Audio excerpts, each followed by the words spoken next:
Um, Hello and welcome to the Brooklyn Rail's Common Ground. I'm Malvika Jolly, the events assistant here at the Rail, and today I have the pleasure of welcoming independent curators Barbara Pollack and Anne Verhallen, alongside the collaborative artistic duo uh, Thukral Tagra, in conversation with the fantastic Thyrza, Nichols, Goodeve, for a panel on art at a time like this. We're also so lucky to have the artist and writer Kathe Burkhart here with us today, who will read to close today's program. We've started all of our events here at the Brooklyn Row with two important acknowledgements. The first is that here in New York, we're situated on Lenape-Hoking, the unceded land and waters of the Wappinger, Canarsie, Munsee, and Lenni Lenape people of the Delaware Nation and the Shinnecock Indian Nation. The second is an acknowledgement that Black Lives Matter.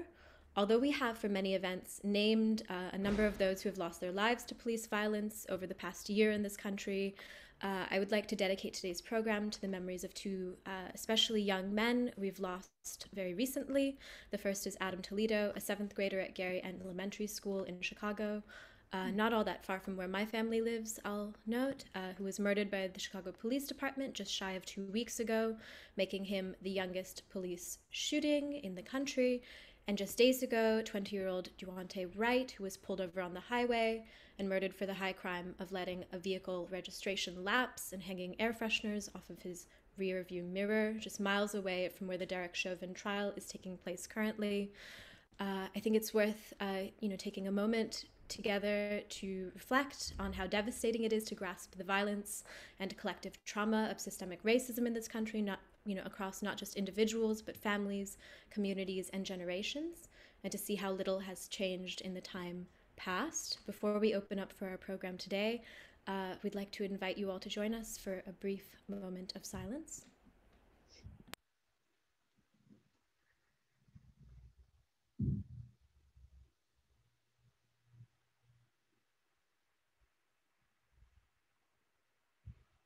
Thank you.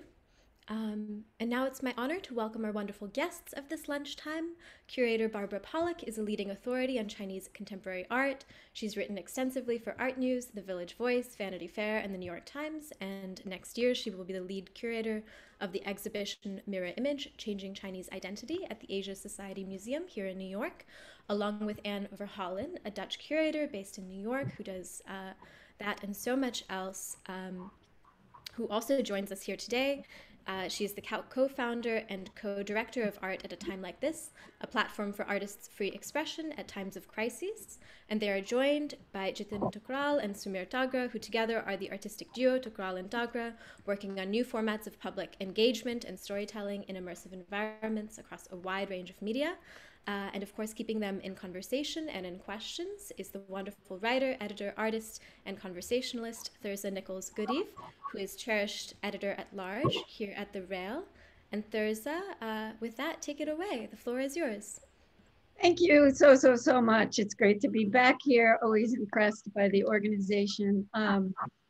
And today is particularly special. We have quite a bit to cover.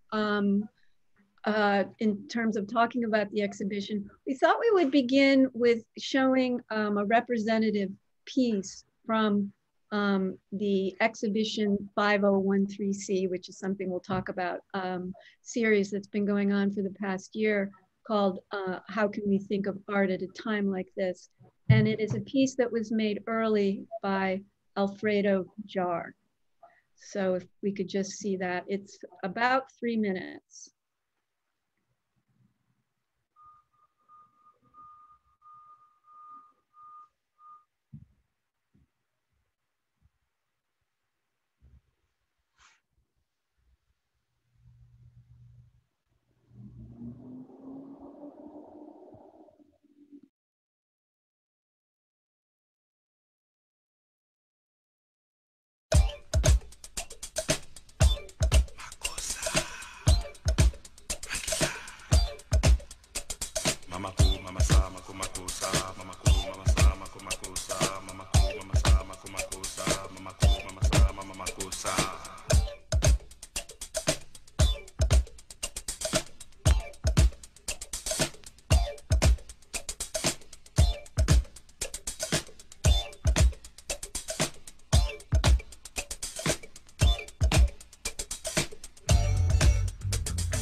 Okay, Nick, I think. Thank you so much. And maybe bring up the web page for the exhibition.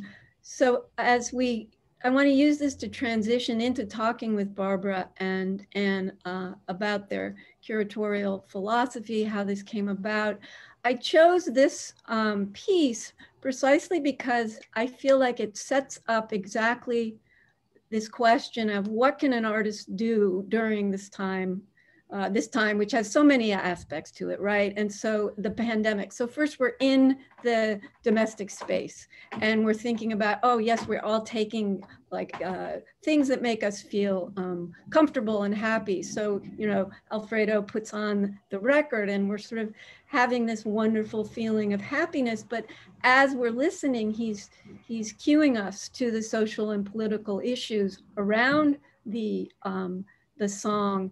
And then that sort of devastating moment when he just sort of mentions that at 86 years old, Mano Dibango died of COVID, and then moves on and ends with this, you know, I can't go on, I must go on, right? So I just feel like it encapsulates so much that the exhibition brought up.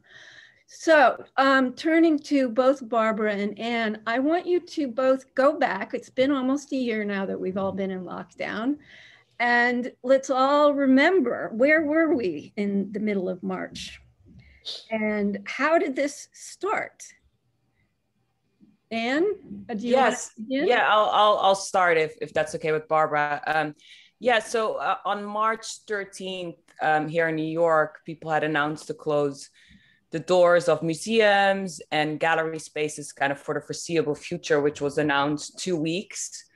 I think Barbara and I both had sort of experienced the pandemic a little earlier already in the year because we both had work in Asia. And so we had already conversations around the importance of a space for art in crisis at this time. And so on March 15, I called her and I was like, we should do an online exhibition. Which is a simple question, but at a time like this, and to see what it evolved into, because for people, you're looking at the page right now, and you can see that there's a series of exhibitions that you can click onto, and so they've also co-curated several. We'll talk about two of these today, but then there's also this section which to the right is the artists and how many artists you've had. So beginning with a simple phone call like that, why was Barbara a perfect person to be talking to about this? Well, I mean, Barbara and I have been friends for a while, and we both love political and socially charged works and artwork. So whenever we go to exhibitions, we kind of gravitate towards the same art. We generally have similar opinions and similar attitude towards it. And so I feel like it was probably just a matter of time for us to kind of co-collaborate on something. You know, maybe we didn't know it at the time, but I guess after the fact, it was inevitable for us to work together.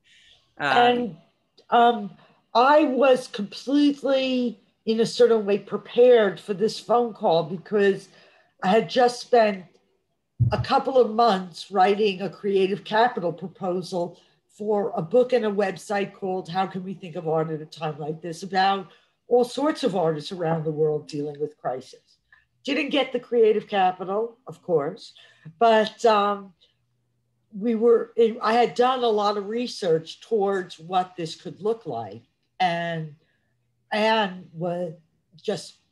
saved my life, because doing this website and leaping in on this project allowed us to focus on other people and how they were experiencing the pandemic, rather than just internalizing the impact of the pandemic. As Anne said at one point, it became your coping mechanism. So I love the idea of this as also a collective and global coping mechanism. Yeah, I mean, I definitely see like people responded to that moment of crisis differently, and for us, we definitely dived into doing more and more work. But what's interesting to know for the audience is the page that we've seen prior. How can you think about art at a time like this? Was our inaugurating exhibition. At the time that we launched that exhibition, we had no idea that we were actually going to create this as a 501c3 nonprofit organization. We just thought that it was important to create a space where artists can kind of voice their opinions and lead a way forward in a sort of in this emptiness or silence that was created through a lockdown. We both thought that it was 2 weeks was way too optimistic, and that there would be a much longer period of sort of not being able to physically engage with art. And so we asked artists to create a response. Every day we presented a new artist in response to what was happening in their communities, in their country, or globally. And in the beginning, we kind of gravitated towards a lot of artists that have been making work around crises their whole career, and perhaps, wanted to look at artwork or art that they have made prior and kind of see if it had new meaning in this new context that we found ourselves in. But then we started asking people to really create work, and Alfredo Yar's work, for example, is an example of that, which was very touching when we received that work. And also, we have to say we are forever grateful to the first 10 to 20 artists who leapt in and gave us work when there wasn't hardly anything on the site. They trusted us and we trusted them. And it was an amazing feeling of community at that time. And I think one of the things the artists really responded to is that we started from the beginning as a non-commercial space, even before we got our 501c3. We conceived that we needed a space during the pandemic that would be about looking at art in terms of meaning and in terms of comfort and in terms of support rather than in terms of commodity. And that's what the artists really responded to. Yeah. And so the grid that we're looking at right now are each image takes you to a page specifically for the artist. So we created an exhibition page a day per artist with this statement. But this was for the first 3 months. And then we started inviting guest curators to kind of bring in topics that they thought were important. In those 90 days, artists brought forward so many different topics to the platform that, you know, like neither one of us could foresee that these would be brought to the attention. And we've kind of really trusted the artists also to voice what they thought was important. Like our curatorial part was that we invited them, but they had complete creative freedom of what they wanted to do with their space and what they wanted to do with their page, which is also, I think, important to that know. was very important. But also, we felt like, for example, in the United States, that we were suffering from a dual diagnosis, the pandemic and also living under Donald Trump. And a lot of artists responded to that issue, or the Black Lives Matter movement, or you know, environmental crises. Well, that's why. Sorry to interrupt. It's both a global and a local. That's what's so interesting. It's very global, but and this is what we can talk about with Thukral and Tagra Studio, that you allowed people to do specific projects within whatever community and social political issue they were dealing with, right? So that it does both of those things. It also does.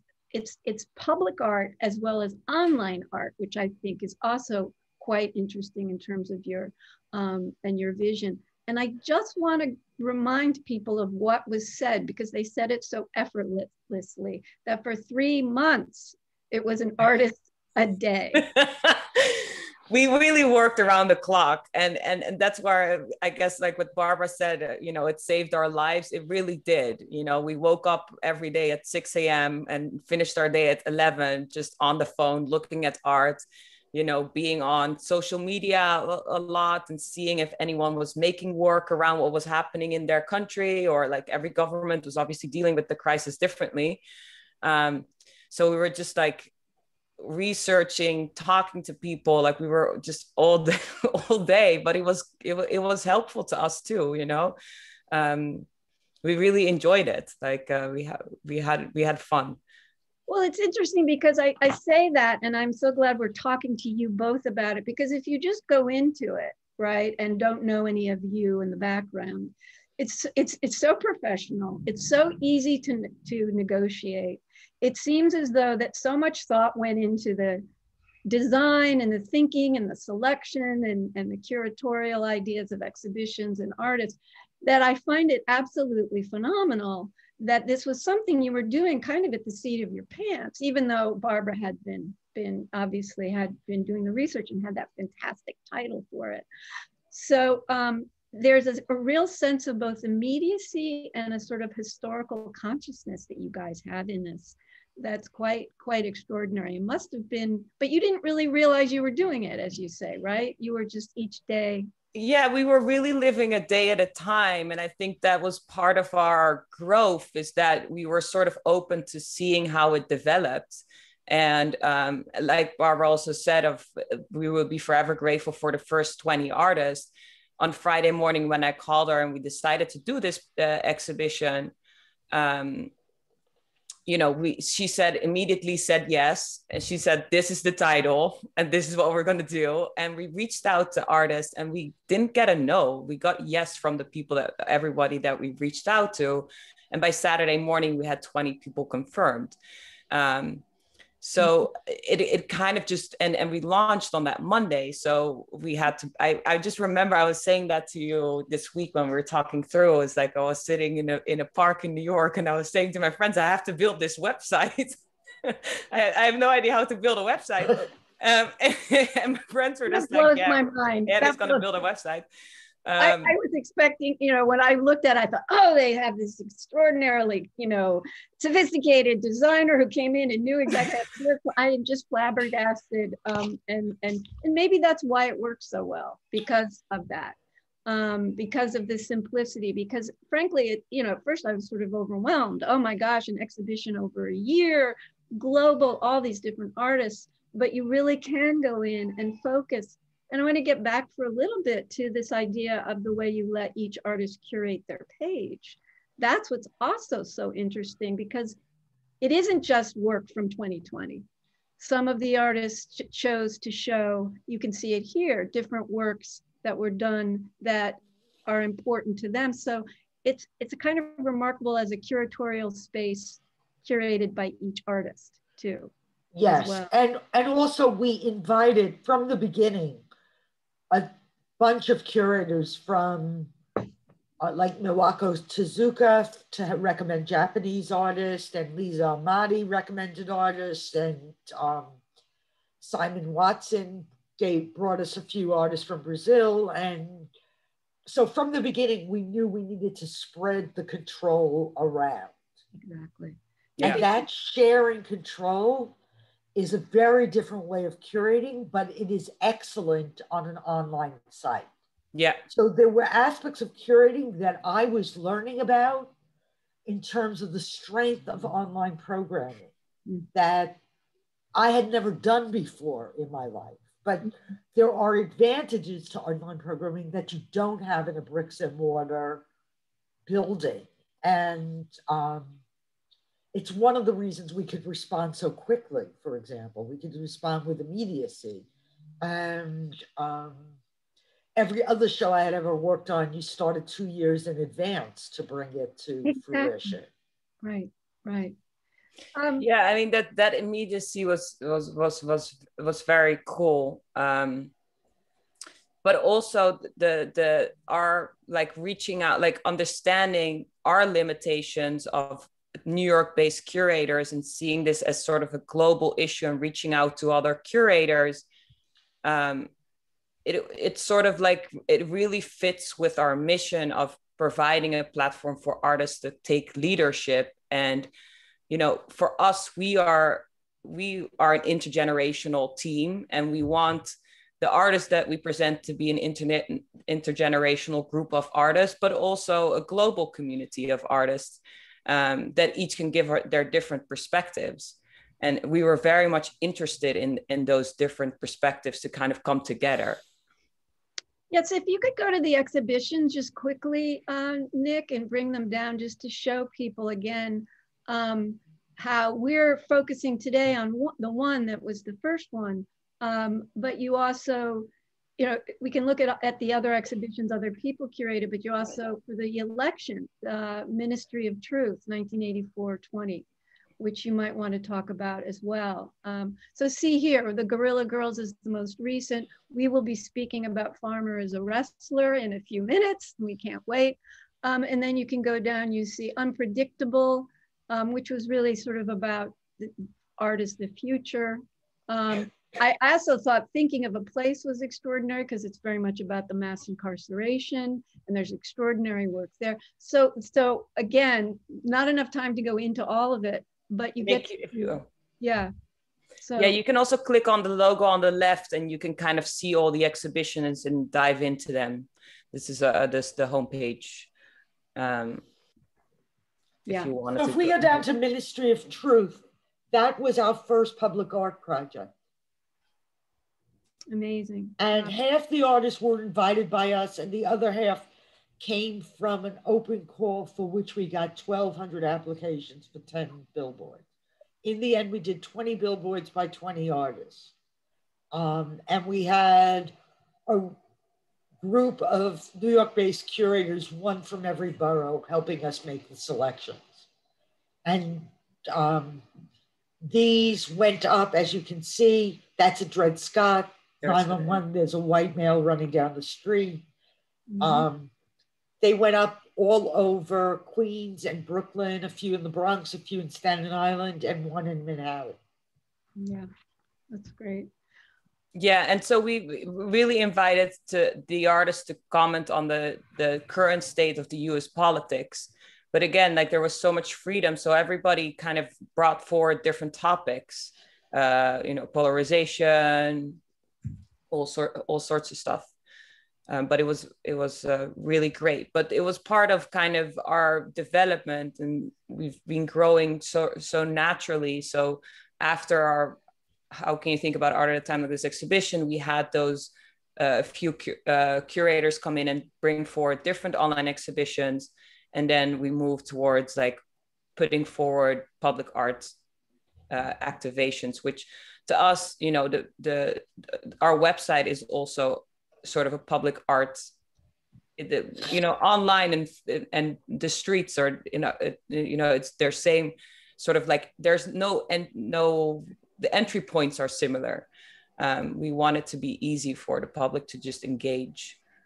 I thought that was just is again sort of the shows the sort of the grace and intelligence with which you both approach this, because I was struck by choosing a billboard public art project when you are being focused online, and as you say, they're both public spaces, and that thinking outside of the box. You were using the online exhibition space not just to make online work, but to bring it out into the public.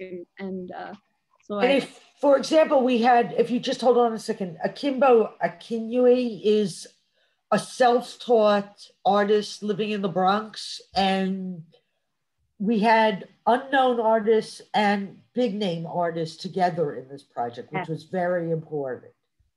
Yes, one of our. I want to get back to your comment on the the uses of space for us, and I think that's very important for Barbara and I both. It's like we think a lot about our audience also to be perhaps people that are curious, and not necessarily the art knowledgeable person.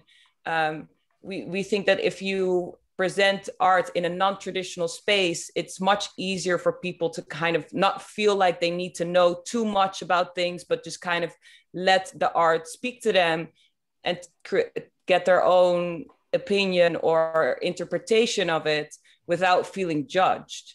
And so I think that sort of space for that reason is very interesting. Mm-hmm. Mm-hmm.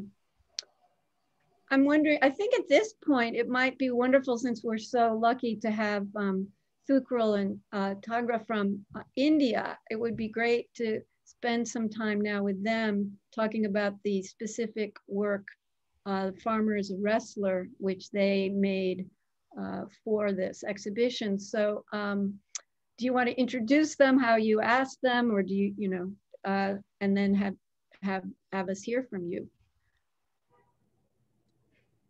Anne, do you want to introduce them? Oh, your mute is on. Sorry, I'm happy to do that. I became aware of Thukral Tagra because they were doing work with the farmers who are protesting across India at right now, starting in early fall. They were helping with a newsletter that was being used to distribute information, since many of the participants in these demonstrations did not have cell phones or electronic means of communicating with each other. And this was a highly risky business. I mean, people are being arrested, protesters are being arrested, artists supporting the farmers are being arrested. And so what they did for us is kind of a lexicon of all the terms. I'll let them to explain it more. That explains why this protest happened. But you have to understand, we're talking about hundreds of thousands of people. It's the world's biggest protest at the moment. So I will turn it over to them to describe the project. But I also urge you to go see more of their artworks, because they have an art practice all of themselves. They've been working on the issue of Farmer is a Wrestler for several years now. So, Thukral Tagra. Thank you, Barbara. there is a family history to the agrarian economy, understanding to it. At the same time, as we actually grow up, we also think that we are extremely privileged to sit and everything can be worked around online. Uh, Now, this is more than what 8 years over different timelines. We've been actually associated with, particularly Farmer is a Wrestler project, in terms of the research or in terms of going back to the grassroots level to even understand the problems at heart. We've been visiting a lot of victim families who've actually committed suicide throughout this time. The statistics reveal that arguably every half an hour, 45 minutes, there is a death because of the agrarian crisis. Now, this is what the first point it actually took us very seriously, because this is way back in 2016 when the statistics was not this terrible, but it was going bad, and we were waiting that the new government, which will actually be elected eventually, will have a lot of new reforms. Down the line, we landed up meeting a lot of families, as I mentioned, as a research base, because if we don't really understand any damn thing about it, how are we supposed to communicate? Now, our studio actually operates between social design and studio practice. It kind of oscillates between both. We had a mixed education in terms of design, uh, and we teach in universities. But at the same time, how are we supposed to kind of like go there, click images, and show it to the gallery? You know, it doesn't really work. It didn't sit very well with us. Uh, at a point where we are not reporters, or so how does it kind of like open up? uh, we actually found out a way to kind of turn these things into a larger play action. There has been different iterations. If you go on the website, this particularly thing is the seventh version. And when Anne and Barbara contacted us, we were involved in pretty much deeply in terms of working around what the idea of care can actually do at the site of the protest. Now, thinking about that, today is like probably almost 5 months. It started in on November 26th, and there were millions of farmers actually got their tractors and came onto the borders of New Delhi from all sides. It's like a little deformed form, so you know from all the sides, farmer actually gathered. The government actually barricaded it and then had nails around it so that it's basically like a fort that you're not supposed to enter. Moving around there, because a lot of farmers have it is again the intergenerational women actually coming in, gender coming into the forefront, taking up stages where the farmers, the men are cooking, and then the women are actually taking the stage and holding the mic. uh, these things are extremely powerful as a moment. uh, of course, you know, we will not try to go into the government and the arguments about this. I think it is everybody can actually go down to the research and see. The thing which we were worried about the health, uh, about the communication, that what happening in the stage in the middle, how does that kind of pass on to the person who's sitting on the 19th kilometer? Supposedly, the length of the protest is so huge that we don't even know what is happening at the forefront. How do you actually make up and create a voice, even if it is something which is emergency or a collected voice? uh, Not everybody is having a phone. Also, when people had phones, everything was the internet was barred around it, so phones were jammed. You know, the phone was jammed, and then how do you communicate to these things with a group of people? Since our books are getting translated in Gurmukhi, which is Punjabi, we landed up in the thick of it, and helped them structure some kind of stuff which actually help all through the people. Also looking up to like getting in the morning, reading a newsletter, and that's what it happened. Uh, so today probably what 16 issues have been done, 18th issues have been done throughout this thing. It is kind of like a bi-weekly. Of course, there is a team put to these things, since we also don't really see that we fit into the game anymore, because we're just constantly structured inside, and we are not at the protest. But there is a system which actually has been developed. So, yeah. So till now, today, 350 farmers have been died. Some of them suicided on the protest, and most of rest of them were like died because of the other reasons, because of the lack of the facilities there. But when the Independence Day happened, a lot of things happened. There were protests who become a little wild. So a lot of things happened. After that, then the government stopped giving them the water or all the basic amenities, the bathrooms. So now it's not in a good position. So which changed the whole scenario in India. It's happening across India now. So yeah, over to you. Would you talk a bit more about the title, Farmer is a Wrestler? Yeah, so Farmer is a Wrestler is a very simple understanding. Wrestling is a deep-rooted exercise as a ritual in the community. Both of them, the farming and the wrestling, actually is connected with the idea of staying over the mud to stay physically fit. They have local wrestling grounds. All the people are extremely physically very active. The top prize for wrestling is a tractor. So you can well imagine there is this sense of connection or kind of appreciation if the person wins.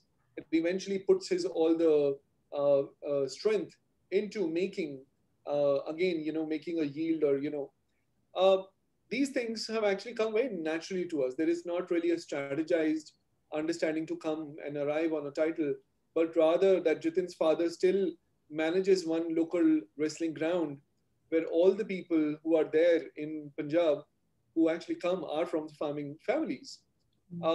We've been going there and physically helping them to create tournaments and create, this is our foundation project. We keep doing these things. And with no time, we were actually in the middle of these things to kind of talk about their aspiration, talk about health, talk about basic fundamental of life. And the title actually arrives from there, that the wrestler is battling with the situation which is inevitable, and his life is suspended in a limbo. Yeah, I see that you talk about your practice as pedagogy at times as well, right? Yes. Yeah. Well, it's interesting because I thought the farmer as a wrestler was a metaphor, right? So it's extraordinary to see that it's basically a description of real life. Maybe you could also talk about the choice of the lexicon. We've been actually working on the lexicon for a long time and thinking about, because this was to begin with, the first-hand information which we were trying to gather. We designed a lot of games, so we wanted to have each and every element, ingredient of the project very clearly written in front of us, just as if we have to actually offer this knowledge base to somebody. The larger thing is, since it is more of like a design approach to develop the project, it's more of like a human-centric design approach, and building about identification or intervention, we have to actually create this kind of a bedrock of knowledge to move into, which can be then used as a publication. So this is like the first release of the publication, which is as a book, as a work which sits in a safe space, where every click when you actually do, you are actually moving, looking into kind of trying to mirror the ever-changing landscape of the issues, because every time we are talking, there is a news which actually builds up to these things. So the entire idea of putting together the lexicon is also to kind of just let people be aware of these things. There is a proper bibliography under it. And some things can be seen from here very clearly about the terminology, but there are some things which are then referred to, one can actually go in. And as you move, as you put the cursor across, the images move. Could you talk about the design and that, and what images you've chosen and what we're seeing and so on? Yeah, I mean, we've also noticed that the design, like, presenting on the web has its different mechanics. There can be a newspaper roll which has just been scanned up and down. This is the template format. But we also wanted to move around in the idea of digital space, that it's just not about scrolling up and down, but looking into it and kind of like identifying and kind of swimming inside. That's how we actually began with understanding. Of course, there are more ideas which we couldn't do when in the particular timeline. And of course, the website has website will have certain constraints and kind of like working around with it. But we also wanted to kind of have this sense of anxiety to be brought in once you roll in, that you need to really identify certain things, or it's just not simple template which actually a newspaper scroll up and down. And some of the images you see, especially the one image, one person is standing there. The person has documented, a single man has documented more than 2,000 suicide cases himself. Oh gosh. Past 4 years. So he's he's working with an NGO, which is our first contact with the working with NGO from the last 7 years. So that man has seen so many deaths. He's a guy who the government don't report the deaths as a suicide. So he's the first man who goes there and make the paperwork for the family to address this is a farming issue. This is a suicide by the farmer on the basis of agricultural crisis, not on the other basis of something. So we met him, and that was the first picture you saw on the left-hand side. Yeah, I mean, in terms of the storytelling, there is a sense that we made this active choice of talking about the information which needs to be given out. I think this is what our conscious choice was, to kind of open up the exhibition with. I mean, it definitely works as a way to educate those of us in the United States and elsewhere who haven't been following it and didn't realize this is the largest protest movement. As you say, it's just extraordinarily huge.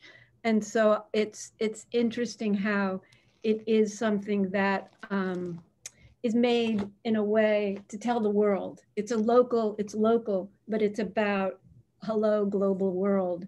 These are the issues. This is what's going on. This is the effect, the human cost, so on and so forth. You said this is the 7th iteration, or that you have other projects that are also part of the Farmer as a Wrestler, or other installations or things. Do you want to talk about those as well? So once the exhibition, once the content was getting, once we were actually building up, we opened it at Yorkshire Sculpture Park. Has a very massive exhibition where a person can actually walk inside the exhibition and do a basic wrestling poses.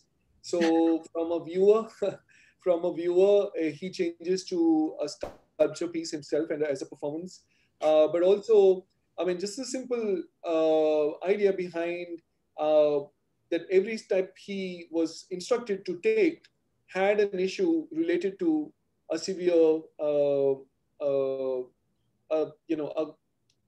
severe issue in terms of, like, say for example, because of the bad seeds, the yield is not really productive, which leads to a loan which the banker will actually not give you, and you have to actually mortgage many other things, which will land up to a suicide. So the person actually walks around, the wrestler will walk around these things, and through the maneuvers, we could actually bring the story out. Wow. So there were like 7 exercises like this. What eventually you create all 7, and eventually you mark yourself as a stamp of sincerity that you have actually taken a serious step to understand the issue. rather than just like looking into the the exhibition and walking out. We try to deliberately use these things as a strategy to bring a person down to the work or to the cause or to the issue, and allowing these, attention cartography, we actually call it, that how we want to navigate the person within the work. It's like opening the jacket, moving on to the forward, and then reading a book, you know. Uh, so, so these are the kind of strategies, and also one of the things which I think now it's time to kind of mention, that initially we started with this. The blue patches you see are the ink spray, which we always wanted to do at every half an hour as a reminder, as an alarm of a death in India. The blue patches were created in the real-time exhibition at a gallery in Nature Mart in New Delhi, where we could actually bring the text pieces in the middle, which have been written and waiting to be heard in the parliament. There are massive reports about the agrarian crisis, and this is inevitable. If we don't really bring reforms, this will all going to die out. And there was this massive ink tumbler, which actually sprays the ink on a 30 minutes. It's a pesticide machine. It sprays the ink. And the ink gets into the paper and changes its form every time, which went for a month and a half. So the similar exercise, we wanted to do it digitally, but somehow we couldn't manage. And we actually thought that instead of creating or trying to repeat something, we should actually create the content which is knowledgeable and can be passed on to people and bring knowledge. Yeah. Barbara and Anne, would you like to comment at this point about this as representative of your overall project and working with them on it? Well, I just want to say that, like many of our projects, the curatorial idea to have them come and do something on the site comes from a news story rather than an aesthetic exploration. And we're very much looking at projects that raise awareness or are made at the juncture of art and politics. So that's one of the things that really attracted me to Thukral Tagra. But also, I just want to thank them so much because they did all this work for us. It took several weeks to get it to work. And, it's completely artist generosity that's making these things possible. So we were so excited to have them. Well, it's as an observer, it's the curator's generosity and the artist's generosity coming together in this beautiful way, because you're giving them the space to do this. But also, Thyrza, I just wanted to say, this is really typical of what our mission is evolving into for this year, which is to look at emergencies happening in different countries around the world and bringing curators and artists from those localities. So our next exhibition is a Mexican curator who has done a show called Dust, which is a metaphor for the extreme movements of immigration and migrants throughout Latin America at this time. And all the projects deal with immigration in very poetic terms. Yeah.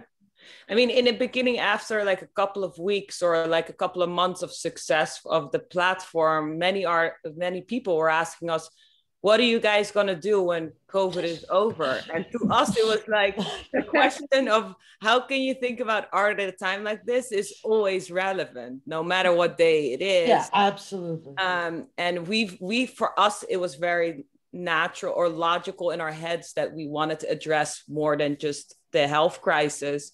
But I think, like this year, it really has pivoted towards supporting artists and curators in crisis all over the world, non-related to COVID.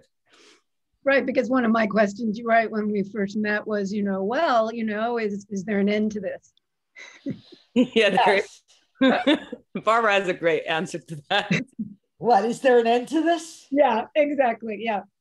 And you're gonna have to remind me. I don't know, I just remember you saying something until She laughed. Well, when all world problems are solved, there will be an end to this. Exactly. Yeah. Yeah. Yeah, I mean, again, this also reminds us of not to be Pollyanna-ish at all, because it's been so difficult for everybody, but the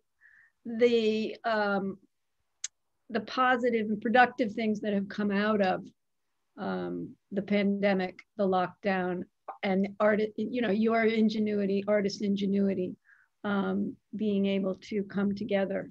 I think, as you said, Barbara, at one point, you think of artists as they're the ones who respond in times of crises, right? Oh, yes. One of the things I've definitely seen by my research into artists in Africa and Asia is that sometimes when a crisis is going on, artists have the smartest ideas. Artists, like in that pressure cooker, major changes happen. Just like in Western art history, the changes that happened after World War II, or with feelings around the atom bomb, we get abstract expressionism in one way or something like that.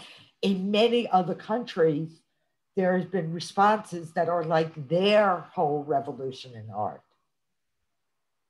And usually we find out about those things decades or years later. And that's, again, what's so helpful and extraordinary about this is the immediacy. You're finding the artists and the projects at the moment that these are happening and making them available to the global world. It's I would think it's somewhat unprecedented.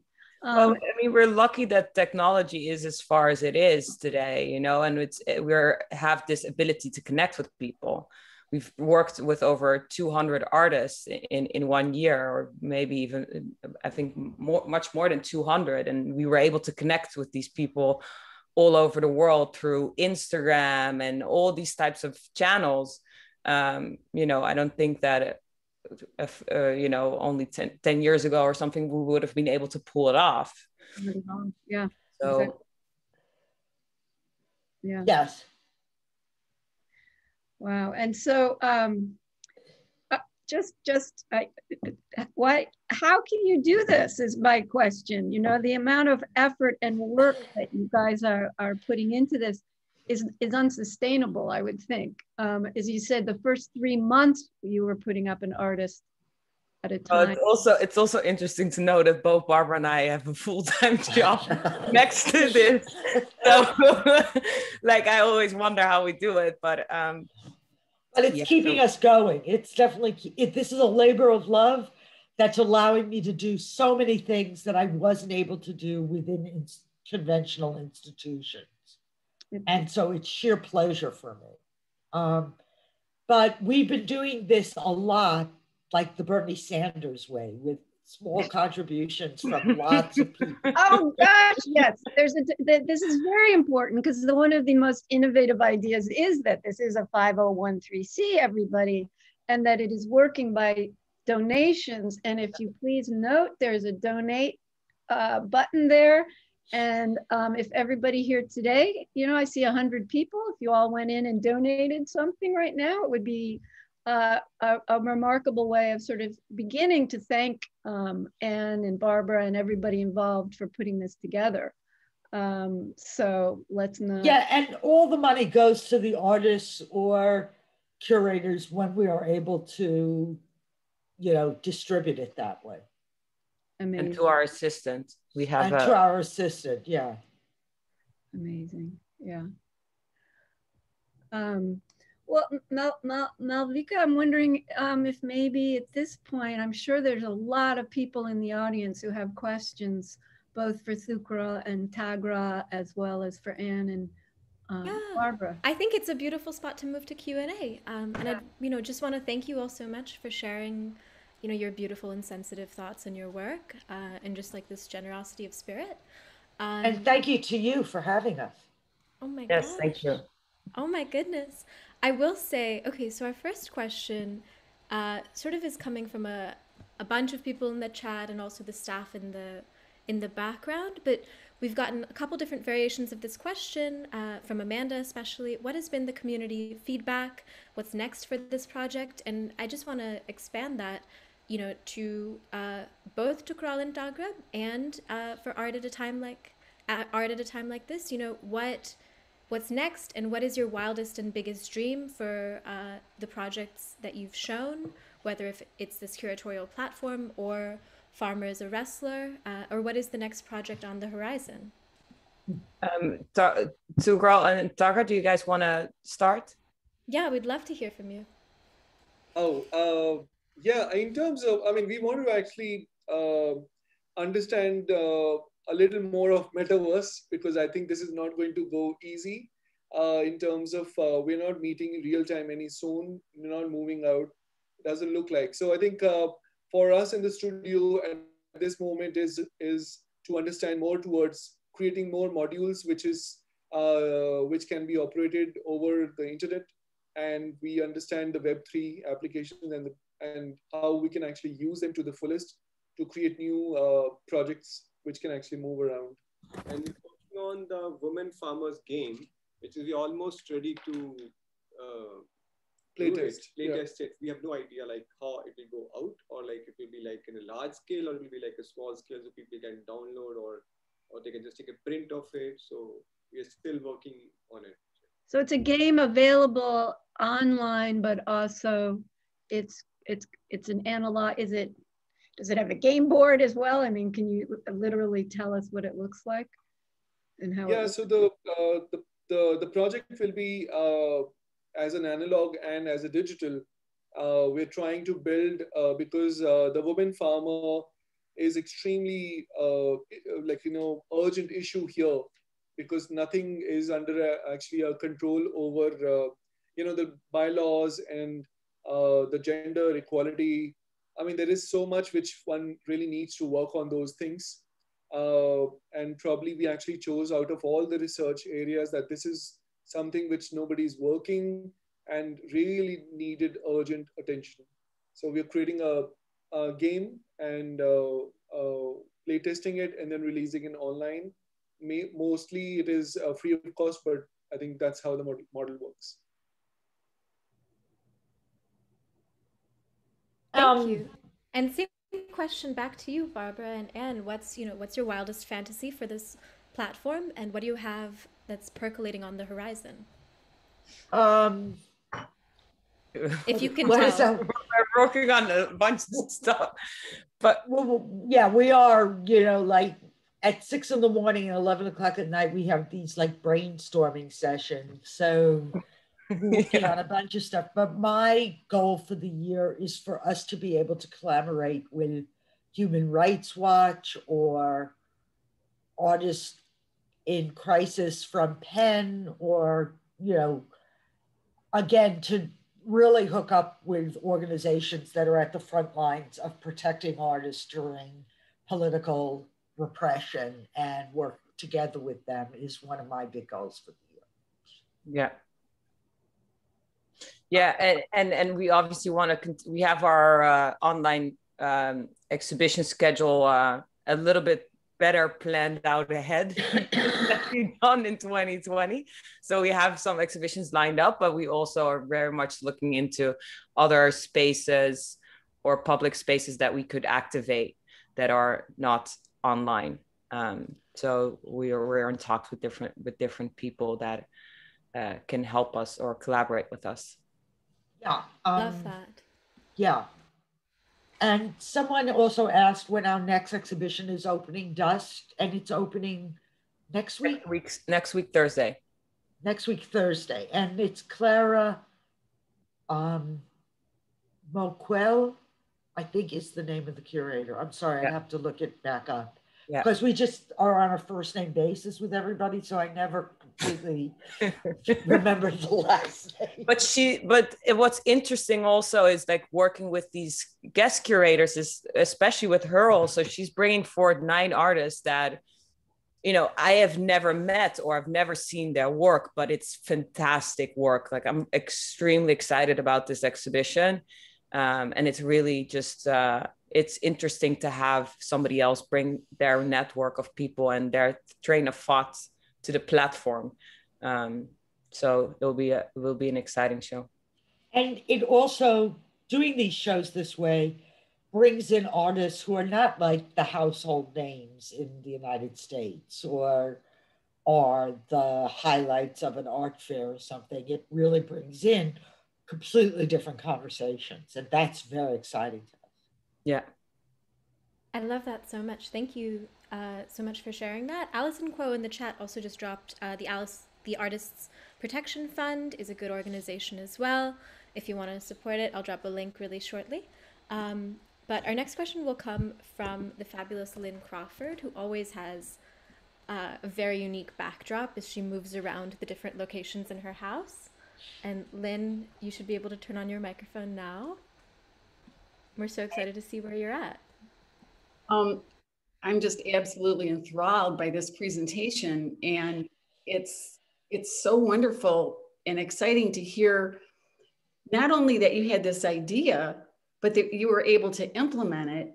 And not only were you able to implement it, but the work that returned all seems so exciting and moving and right on the edge of what's going on. So Thank you. I'm a little ashamed of my question, which maybe is boring but important category, which is, why do you think it went so relatively smoothly?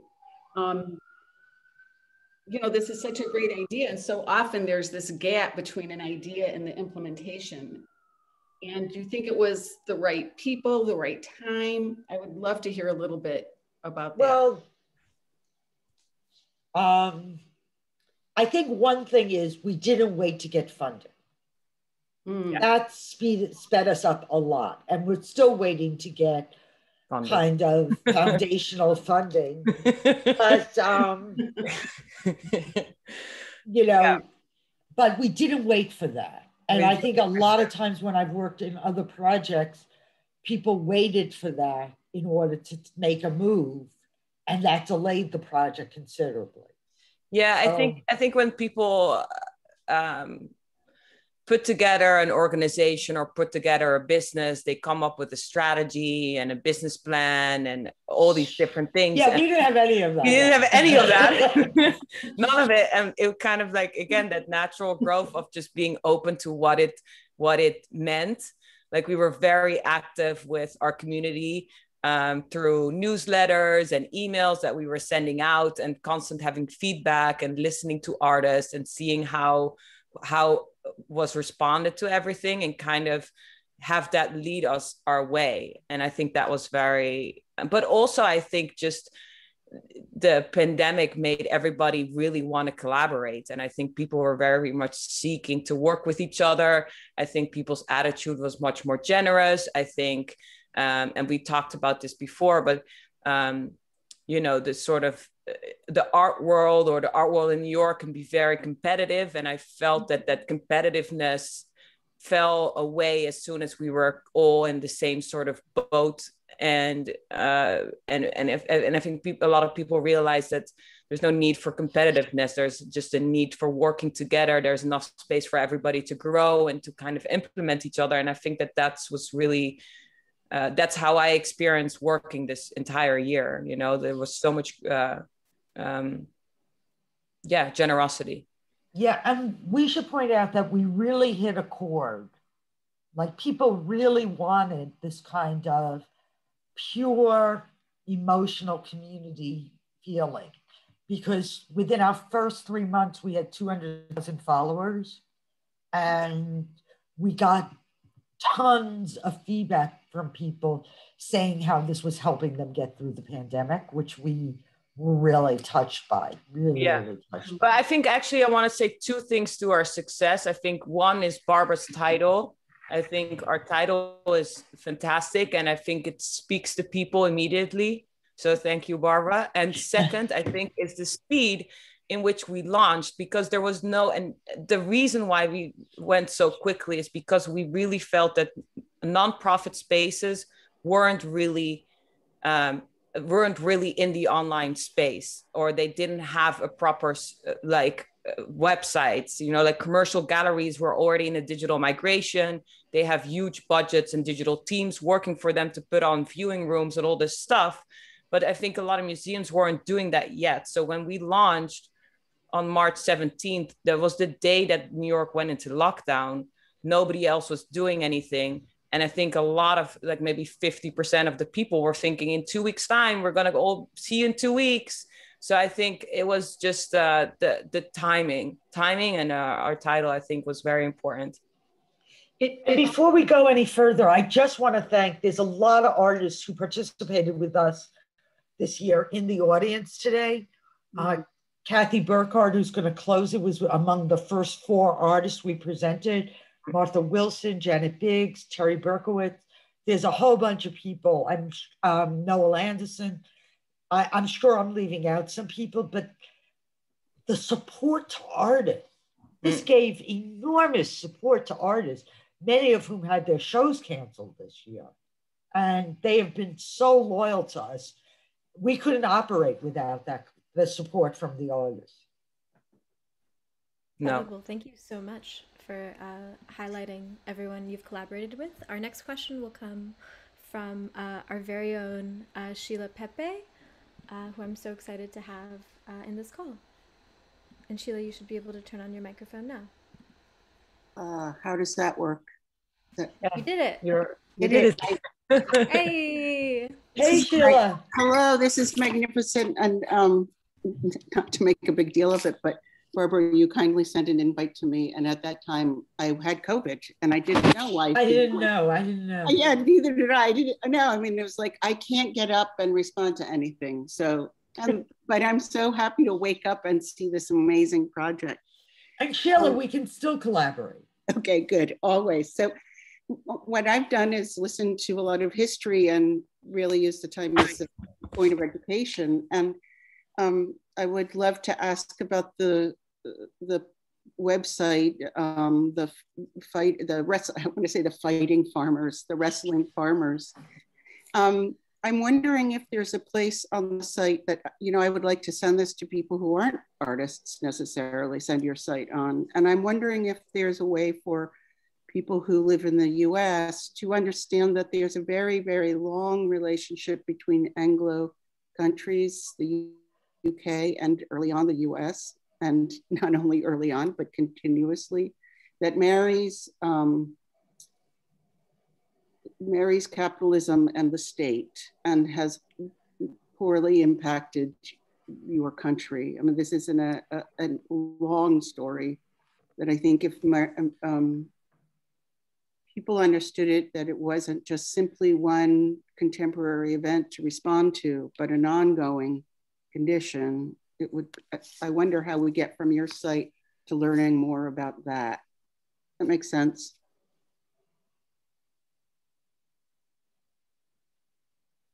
Thukral Tagra, I think the question's for you. Yeah, go ahead, Malika. And if it's okay, I can sort of, I'm not sure if this is exactly it, dear Sheila, but I also would like to reframe this question a little bit, that perhaps, like, I think one way that this could help us understand the agrarian crisis going on right now is, do you feel there is a link between, like, a colonial legacy and, like, the current agrarian crisis and the problems with the Modi government? I don't necessarily know that it's a yes, but do you see any sort of inheritance there that you can sort of parse out for us? I mean, there are connections in terms of how the policies have never been changed. There are old bylaws which are actually just been carried forward. There is the massive change actually happened because of the Green Revolution. Now, all these things are actually happening in a chronological order, and there are connections to each and everything. Specifically about the policy and the allocations, these things have never been questioned. They actually changed the three, one of the reasons of why the protest is happening is because of three laws which were actually passed as an ordinance, and right amid COVID, in the middle of crisis, that thinking that the farmers will actually not come out, thinking that because of the COVID scare, which actually was the plan, but the plan didn't work, and this is what it landed up to be. Now, the one of the thing is that these guys, the government, for the sake of the reforms, they gave something else, but the farmer didn't wanted this. They wanted this, they wanted an MSP and all the technical elements. I mean, I can go on talking about it, but I think to sum up the question and how we have actually understood, these things are not happening in an isolation. There is a dominoes to it, and these things needed reform at an early stage rather than now, as this is not the solution. Can I just ask, when you say the ordinance was passed on, when did the ordinance become a reality? When was it first started, the ordinance? Yeah, so mid-August, I think, if I'm not wrong. Okay. And the protest actually started in the local, villages. And then once these people did not hear, or there was no response from the government in the center, they planned to walk into. Now they call it Delhi Chalo, which is Delhi capital, and March is the term which has been given by Subhash Chandra Bose at the time of in 1941, which was a very interesting point where he was actually creating the army to march towards the center. So looking into these historical events, the entire protest actually formed, and it was just not about the people from North India, but it was all across which were actually walking towards. Mm-hmm. But there was in 2018, this protest happened in 2018 November also, but where only every state has sent their people to be part of the protest. So more than 150,000 people came to Delhi, but that have not done any impact to the government. So that was the starting point of this protest. But then eventually, so we did a film on that protest also, which is online available. It's on free, it's on YouTube. So, but that was the starting point of this same protest also. But when this started in Punjab, especially northern part of India, where we come from, our state, that the government was not addressing the issue. Nobody was bothered even to look at that. So just to give you the background of this protest. Thank you very much. Thank you, Sheila. Thank you so much. And I think for our final question, we'll go to our very own Nick Bennett. And Nick, you should be able to turn on your microphone at will. Hi. Well, I want to thank you all. Thank you, Barbara and Anne and Thukral Tagra and Thyrza, of course, for today's wonderful conversation. I was kind of thinking as I was writing this question, I don't know if this is too simple or not, but sometimes there's something profound in a simple thing. But my question really, I'm just thinking of like other nonprofits, of course, like Martha Wilson's here from Franklin Furnace. And, I'm thinking of these nonprofits that have sort of existed and survived for a very long time. And then some that kind of, remarkably come out of struggle and a terrible thing like the pandemic. I'm curious between that virtual and real space. Do you ever envision a sort of doing anything or existing in some form or shape outside of just the virtual? I mean, there's a huge benefit to the virtual, like right now. I mean, Thukral and Tagra are here with us, and they're many hours, the time zone totally out of here. But, everyone keeps talking about how much they miss being together with people and that physical feeling of community. So I'm curious if that idea, has presented itself to both of you, or if you are curious of what to do outside of virtual. And the answer could just be no. We'll stay in virtual forever. Well, I mean, we had our public exhibitions that were in the physical space and brought people together.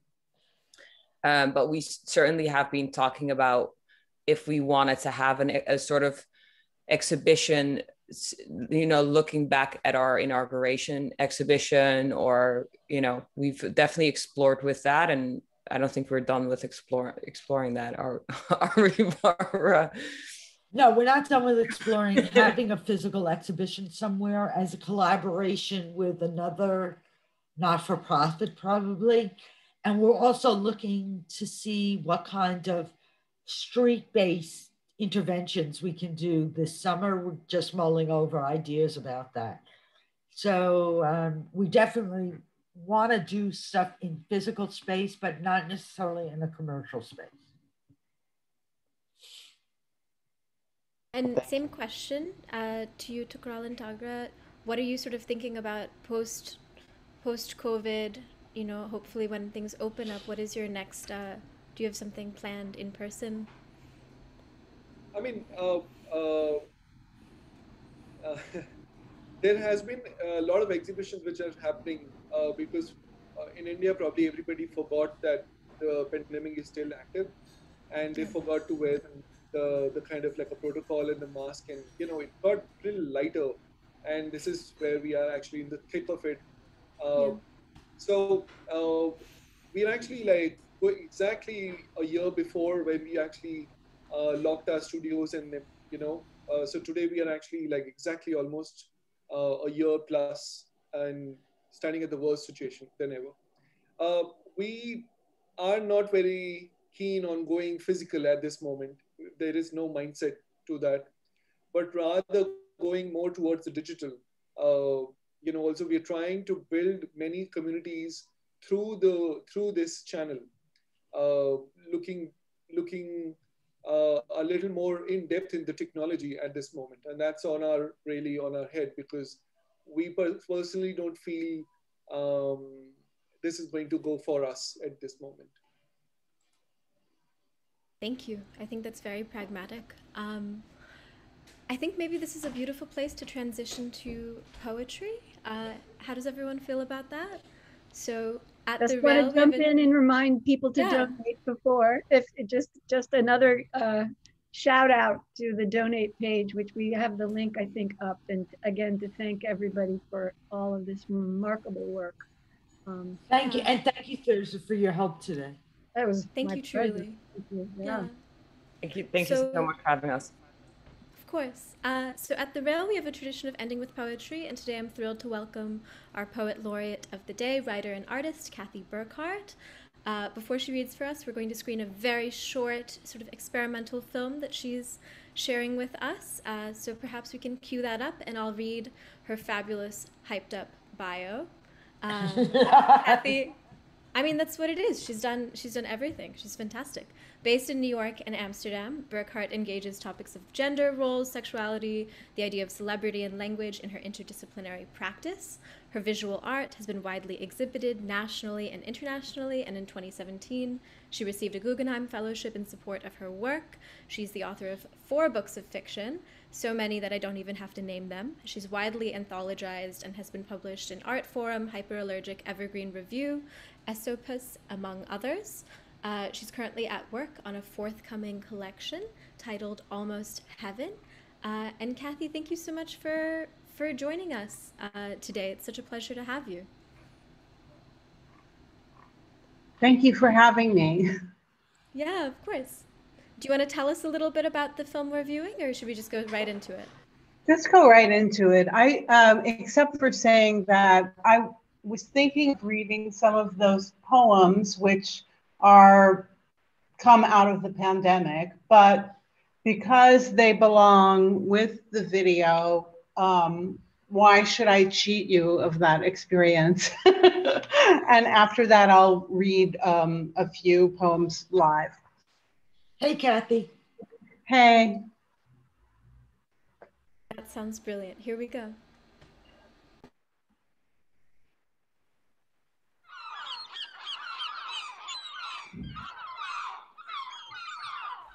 Did you feel that too?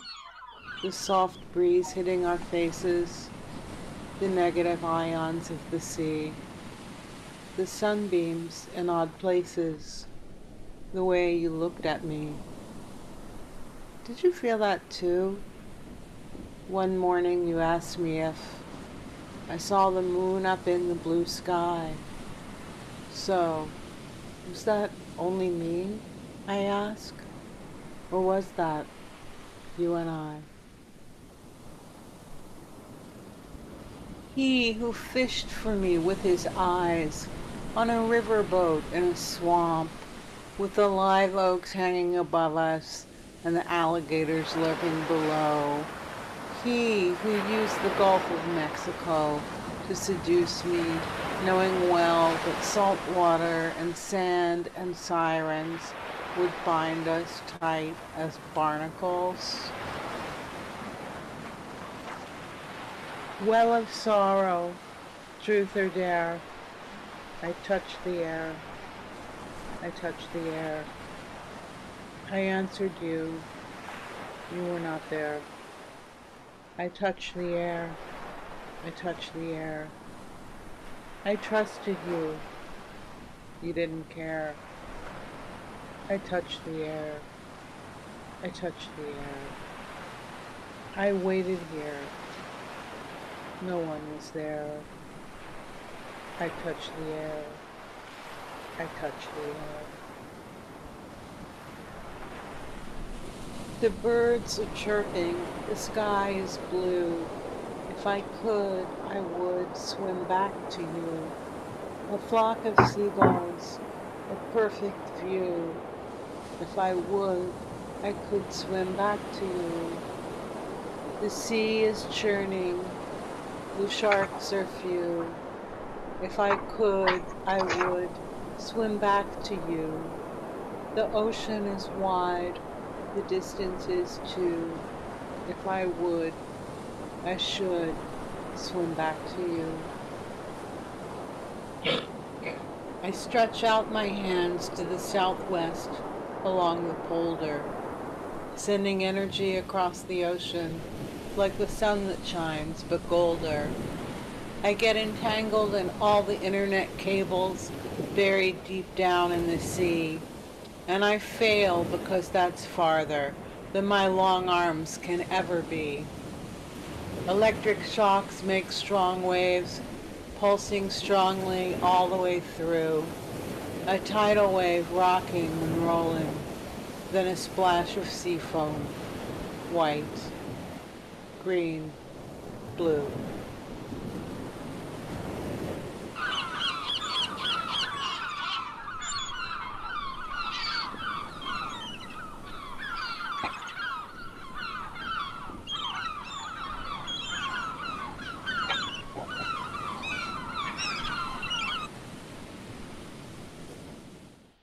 Thank you so much, Kathe. Take it away. Thank you. Can you hear me okay?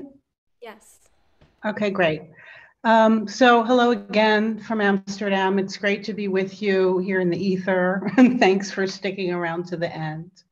I'm going to read some new poems, some old poems, including a suite of haiku. Body count. I don't check the body count in the morning anymore. I listen to the birds instead and think about the color of your eyes and how to render them faithfully. I try to catch the bird song with my iPhone, an impossible task. I patiently wait for a flock of cackling seagulls at dawn, headed for the nearby fish market. I want to hitch a ride with them all the way across the ocean. Can a European seagull fly that far over the vast Atlantic to Jamaica Bay? Could it bob along a while and wash up on your inlet on the back of a swan? How do swans fare on the ocean? I don't know for sure, because these days I don't check the body count in the morning anymore. Okay, this is a suite of like 10 haikus, new and old, that seem to work for today. The sun is shining. Nothing is happening now, just people dying. The quarantine is an episode of Black Mirror with my life in chains. Think of your prospects, an incurable disease, the falling rain. What distinguishes us disappears, fades away, washed out by the tides.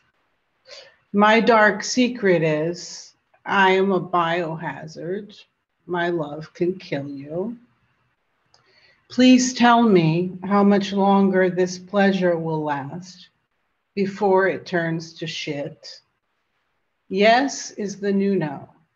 No sex is the new sex. Men are the new women.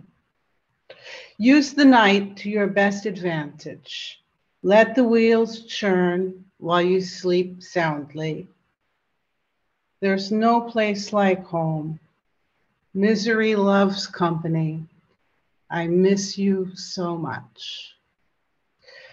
A public address from the bottom of my heart, intended for you.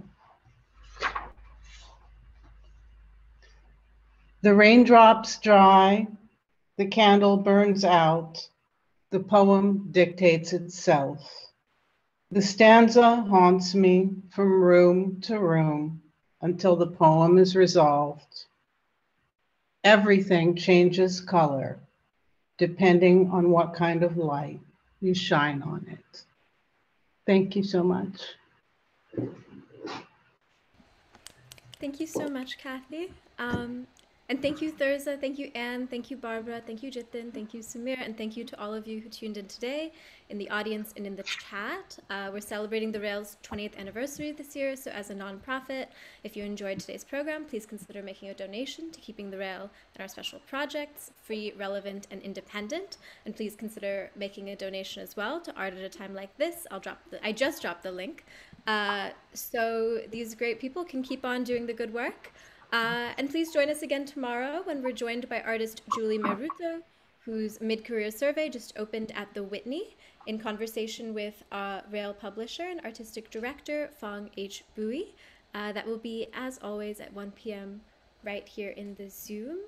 Other than that, I hope you all have, a beautiful rest of your afternoon, evening to you, and you should all be able to turn on your mics now and say goodbye on your way out.